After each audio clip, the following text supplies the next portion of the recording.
What? Oh, what in the lag? What? Just hit him with a clean combo and nothing? Not even a reaction? Oh, we're lagging again. Up, and we're hook spamming. Look, it's working. It's working. This is the strategy. This is all you gotta do to win in this game.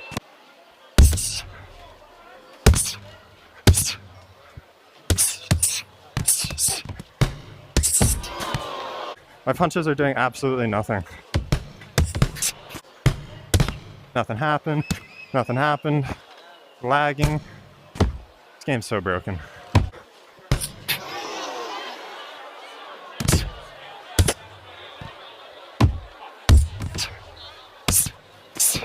Can't even play this game, it's just lagging. Okay, I am right next to my router, ran a whole bunch of checks, and now we're playing standing mode. Let's see if this is any better.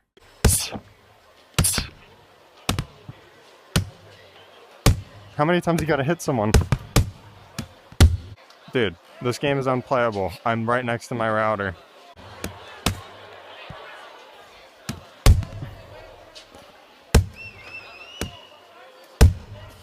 What is it? What is this? What is this game?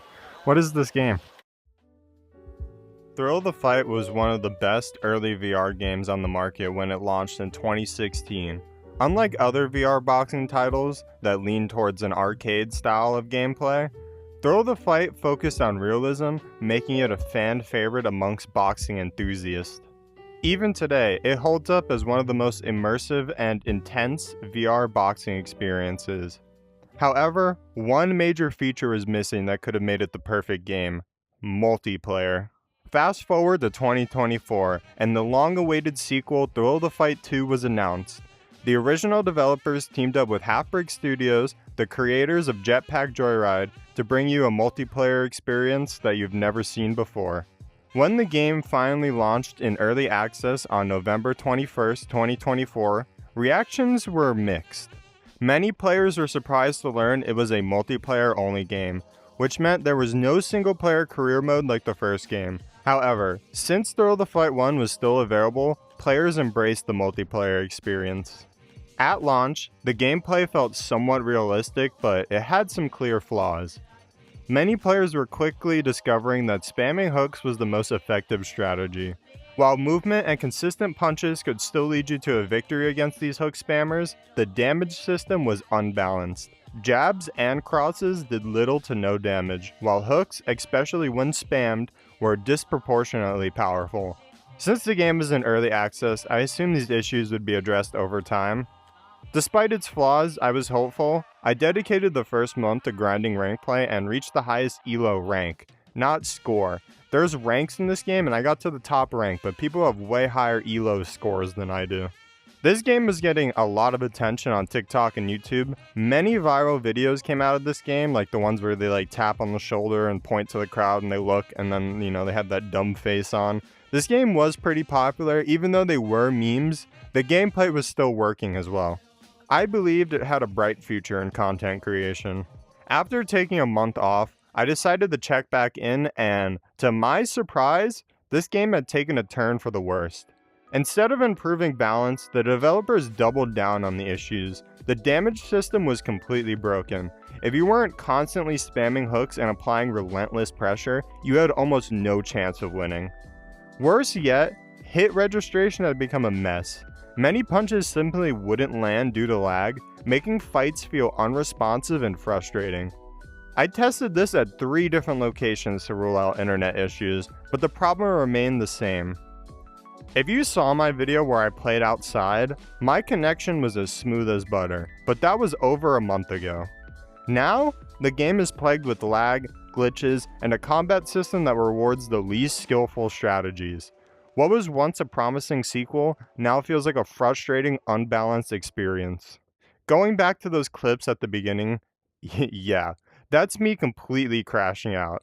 I almost never get mad at video games. In fact, I've always followed the philosophy of one of my biggest inspirations for YouTube, Cosdiff. Unless you're playing competitively or for money, why take the game so seriously? It's way more fun to mess around and try new things and just enjoy the experience. That's the mindset I try to bring to my videos. But this game, nothing.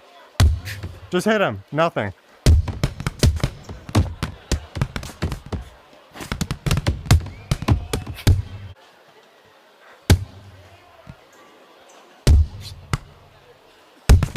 Nothing happens. Boom. Hit him. Nothing happens. Just hit him again. Just hit him again. Nothing happened. Hey, stop it! Red, take a step back. This game's a piece of shit. Hits me once. Hits me once. Hits me once.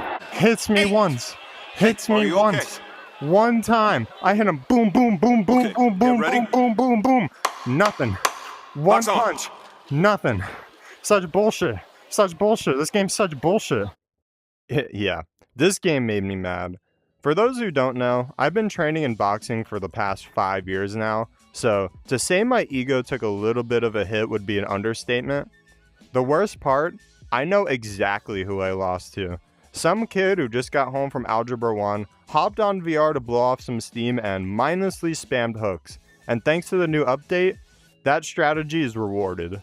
And don't just take my word for it, check out some of the recent reviews on this game. This isn't cherry-picked. If you go to the MetaQuest store and sort by recent, you'll see tons of frustrated players saying the same thing I am.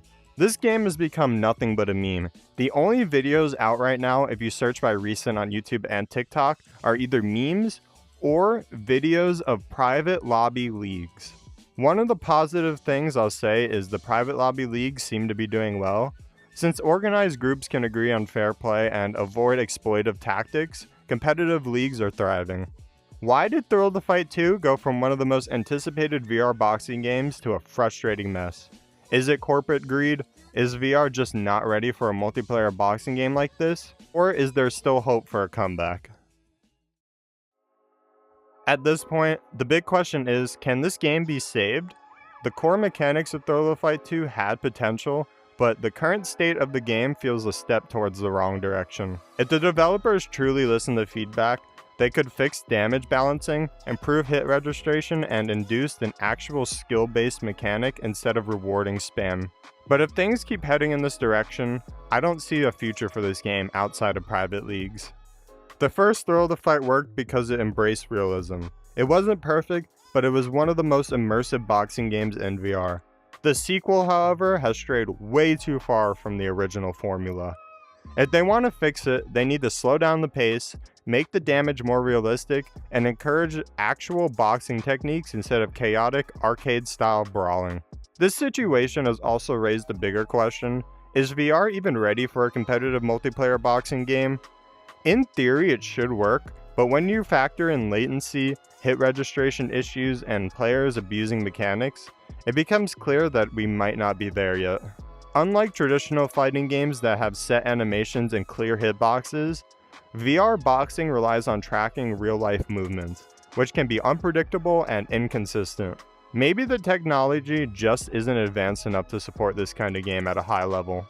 At the end of the day, I really wanted Thrill of the Fight 2 to succeed.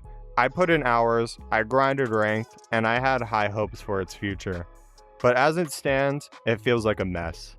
If the devs can turn things around, I'd be the first one to jump back in, but right now, it's not worth the frustration. Let me know what you guys think. Do you still play Thrill of the Fight 2? Do you think it can be fixed, or is it already too far gone? Drop a comment, and if you enjoyed this video, don't forget to like, comment, and subscribe. I'll see you guys in the next one. Peace.